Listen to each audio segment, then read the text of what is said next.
Deanna and I celebrated our 35th wedding anniversary. We were out for a couple of weeks. I made her spend that time with me, which was good for me, not so much for her probably. And then last weekend, we did the beach camp, the family beach camp over at San Simeon. Had an awesome time, incredible worship on Sunday morning. And all I can tell you is, if you haven't done beach camp with the Christ Lutheran Church, sign up to do it next year. This year we had 60 over there on Sunday for worship. Next year it'd be fun to have 100. So bear that in mind. Well, happy Father's Day. Happy Father's Day. A very special day. I remember when my wife told me that she was pregnant with our first child. Now, it's not like we were expecting to get pregnant at that moment. We're kind of thinking a little bit distance, and so she told me she was pregnant, and my question was a good question. I asked, well, how did that happen? And she said something like, well, if I have to tell you, we're all in trouble. Well, we're not in trouble. Do you know what it's like when something just blows your mind? Something happens and it changes everything. It changes the way you think about yourself, about others, about the world, about life. It may be, when a dad hears that they're going to be a dad for the first time. Maybe that's one of those moments. Or a mom discovers that she's going to be a mom. Or maybe, out of the blue, you get a job offer that's incredible. It's one of those moments that changes everything. Or maybe the other side of the scenario, maybe you get hired from a job. That changes everything too. Whatever the case, we have those moments in our life, and they're like line in the sand moments where everything before is history, but everything now following is adventure. I kind of think Paul knows exactly what that's like. Paul, Saint Paul, or Saul, as he was called in the particular time in which we're thinking about him today. Here he is, he's going along, he's minding his own business, he's doing his job, and all of a sudden, wham, God throws him off of his horse onto his butt and changes his life. Everything changes at that moment. Now I want to take a second this morning to kind of think about this Paul guy, or again, Saul as he was known. And bear with me, because I want to kind of lay a foundation, thinking about Paul, that might be helpful as a paradigm for how we understand how God is in our life, taking us on the way. This Paul, he loved God. I mean, God for Paul was everything. God was so powerful in his life that he grew up and he became a Pharisee. Now, sometimes we think about Pharisees and we don't have good thoughts about them, but they were highly respected people. I mean, they were the top of the class. They knew the Bible inside and out. They were incredible individuals. They truly were. And as a Pharisee, Paul loved the law. Now, you see, the law was God's guiding principle for not only identifying who we were, or who the chosen people of God were, but it would be the way for people to live their life. You follow the law and you know what God wants for you. It's pretty easy, and it can be kind of challenging too. So the Pharisees had this belief that if everybody followed the law just for one day, the Messiah would return. So you see how important it was for Paul, or Saul, and the other Pharisees to encourage the people. Follow the law, they said. And they would go to people who got lazy and they'd say, wake up, you got to follow. And they would go to people who would trample on the law and not pay any attention to the law. And they'd say, you got to get this right. This is really, really important. And so Paul was evidently so good at being a Pharisee and encouraging people to follow the law that he took on a responsibility. He had a job. And his job was to go to these outlining sects, these groups of people who weren't following the law. And his job was to straighten them up and to teach them the correct way to go. And he was so good at it, as a matter of fact, that they gave him a really important job to go after one particular group. Now, this group was called the Way. It was a splinter group, a sect. And there was one guy in this splinter group, The Way, who would get in front of a lot of people and tell them about another guy. This other guy, evidently, talked a lot about the love of God. He was somebody who would stand up for those who could not stand up for themselves. And he was a healer. He'd go and he'd heal people. He'd actually touch untouchable people to heal them. And then this guy who was speaking, his name was Stephen, talked about how this other guy died. He was crucified, and then he came back to life. Well, you can't have that, can you? That's nonsense. You start talking that way, and people start hearing this and believing that, and they might just stop following the law. So Paul has to do something about it. You've got to get rid of Stephen. So he has Stephen killed for blasphemy. Yeah, he had every right to do so. That was his job. But he wasn't done.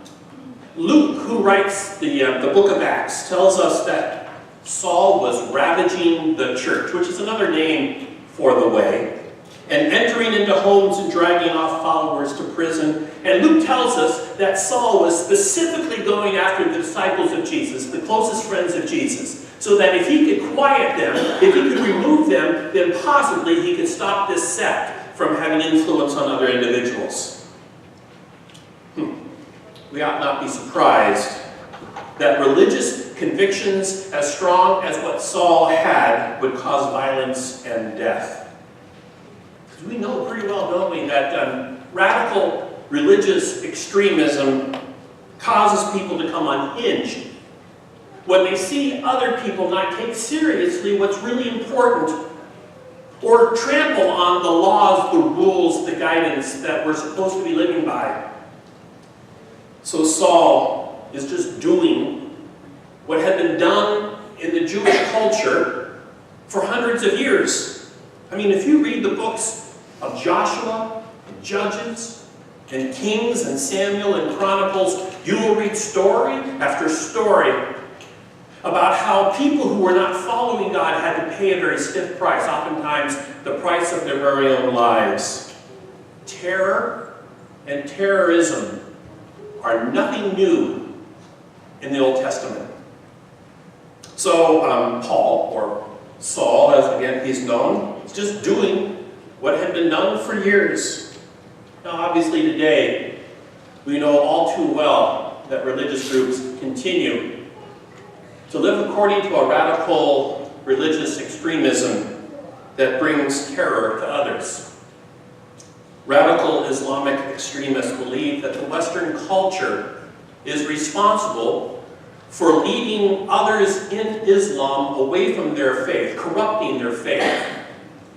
And so this radical Islamic extremism seeks not only to penalize those within Islam, but also goes after those Western influences that they believe are harmful to their faith.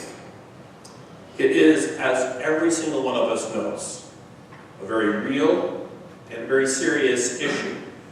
And we know well enough at this point, don't we, that there's no negotiating with somebody who holds such strong and radical perspectives of faith. And this was Paul. Now, we dare not think, however, that the Christian church has been free from its own reign of terror. A survey of our history shows how the Christian church also has espoused terror and hatred and created dividing lines, and in some cases, even death. The Spanish Inquisition, Christian crusades, European imperialism, American colonialism, which includes the self-justified mistreatment of Native Americans and African Americans. Those periods, they don't play very well on the memories of those whom the Christian church has hurt and silenced and abused over the years. And so I was not entirely surprised, but I was deeply saddened when last Monday I read the newspaper and read about the Baptist Christian pastor up in Sacramento, California, who preached that Sunday, last Sunday, reflecting upon the tragedy that took place in Orlando just hours before, and he said that he was not sad that 49 people died. He called them sodomites. He said, I think it's great. He said, I think that helps society. He said, I think Orlando, Florida is a little safer tonight. In fact, he said, it's a tragedy that more didn't die. And I don't know about you, but I'm no longer surprised at the dumb things that politicians have been saying over the last year. But now pastors are saying dumb things. In fact, that's so angry. I would never do this, but I got so frustrated with this situation. I got a hold of this church's website, and they have a contact location, and I sent him an email, and I said, I think you are a biblical ignoramus. Stop embarrassing Jesus. I don't know if it did any good, but I felt a lot better. So Paul, or Saul, goes after the Christians. He thinks he's absolutely right in doing so. In fact, he feels justified, a righteous right, in going after the Christians. He thinks he's doing exactly what would honor God and defends his faith. And wham, he gets knocked on his butt, doesn't he? And the light blinds him so bad that he who was absolutely sure that he could see things exactly as they were meant to be seen can't see anything any longer. Has God gotten your attention? How has God shaken your world? How has God shown his divine light in your life so everything that you thought was correct was in fact not correct? Some people call this episode in Paul's life his conversion. It wasn't his conversion. He already loved God. It wasn't his conversion, but it was his conviction and his call. His conviction and his call. What's a conviction? Again, a conviction is when you feel absolutely justified and right in a perspective that you own, but you realize how wrong you were. That's a conviction. A conviction is God shining his light into your life so that everything that you felt was solid no longer is. In fact, everything is turned upside down, and it causes existential blindness. For as long as I have been in ministry, the Lutheran Church has been battling over the issue of sexuality, specifically gay and lesbian sexuality. And these debates have often taken place in very public gatherings, notably our church's synod assemblies. I hate going to those assemblies because they were occasions for people to go to the microphone on the floor and say terrible things to one another. Christians, Lutherans, battling it out. It was ugly. One of the pastors who would oftentimes go to the microphone, there were many who would take their Bibles with them, but one particular stands out in my mind because he would do it every synod assembly. He'd go up to the microphone with his Bible, and then he would selectively read passages which he felt justified his position in condemnation of homosexuals. And then he would always add on a few inflammatory comments at the end of his Bible reading. He since has retired. He lives over on the coast. A couple of years ago, while on the coast vacationing, I ran into him at a church. And he said to me, I am so sorry for the things that I said in those synod assemblies. He said, I wish I could go back and apologize for all of my behavior, the things that I said.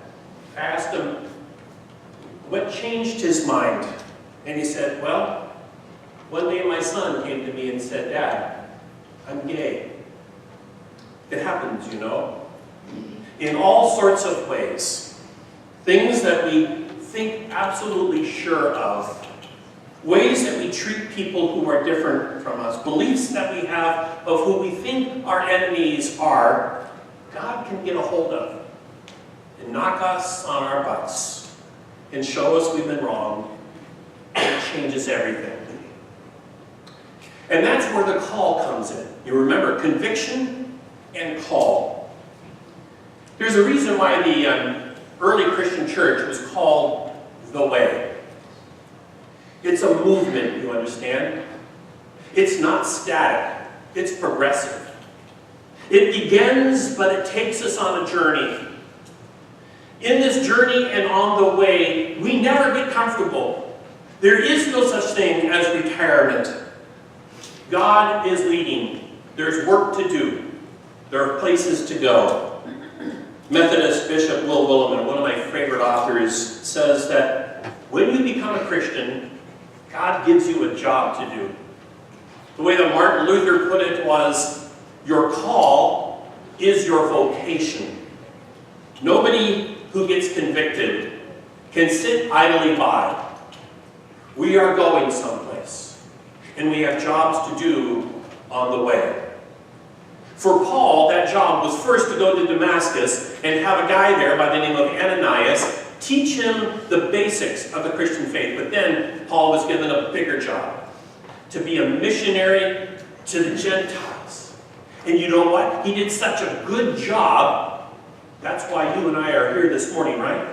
Because chances are we're not Jewish. Chances are we are Gentiles who have been invited into the good news that Jesus Christ is for us. So what's your job? Maybe your job is to love. After all, Jesus said the two greatest things you could be doing is loving God and loving other people. Maybe you possess a wild, ambitious, exciting love that knocks the socks off of other people. Radical religious extremists do not love, but you do.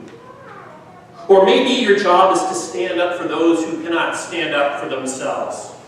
You know, Jesus constantly looked out for those who are the underclass, the left out. Maybe you also are watching to protect those who have been kicked to the curb, those who simply are left behind, those who are left out because in one way or another, they're different from others.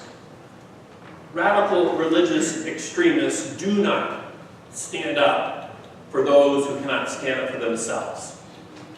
But you do. Or maybe what you do is heal. Maybe you do exactly what Jesus did and heal those who are hurt. Maybe you pray for people who get sick and they get better. Maybe you bandage wounds. Maybe you sit at the bedside of somebody who is dying. Maybe you comfort somebody who has been traumatized or has been lost. Radical religious extremists do not heal those who are hurt. But you do. What is your specific call? What's your vocation? How are you doing what Jesus wants you to do? You've got to answer that question. But what you can't say is nothing. I want to close this morning with one of my favorite poems. I love this poem. It speaks to my heart. It lifts me up. It encourages me. It's very, very similar to another poem you probably have heard of before. That other poem is called Footprints. You know, it's about two footprints in the sand and all of a sudden one set of footprints, and that's when Jesus carries you. Well, this one's called Butt Prints in the Sand, and it goes like this. One night I had a wondrous dream. One set of footprints there was seen, the footprints of my precious Lord, but mine were not along the shore. And then some stranger prints appeared, and I asked the Lord, what have we here? Those prints are large and round and neat, but Lord, they're too big for my feet. My child, he said in somber tones, for miles I carried you alone. I challenged you to walk in faith, but you refused. You made me wait. You disobeyed. You would not grow. The walk of faith you would not know. So I got tired. I got fed up, and there I dropped you on your butt. Because in life there comes a time when one must fight and one must climb, when one must rise and take a stand, or leave their butt prints in the sand. Don't let that be you. We have work to go, because we're on our way. Amen. The peace of the Lord be with you always. I invite you to rise and share the peace of Christ with those who are near you.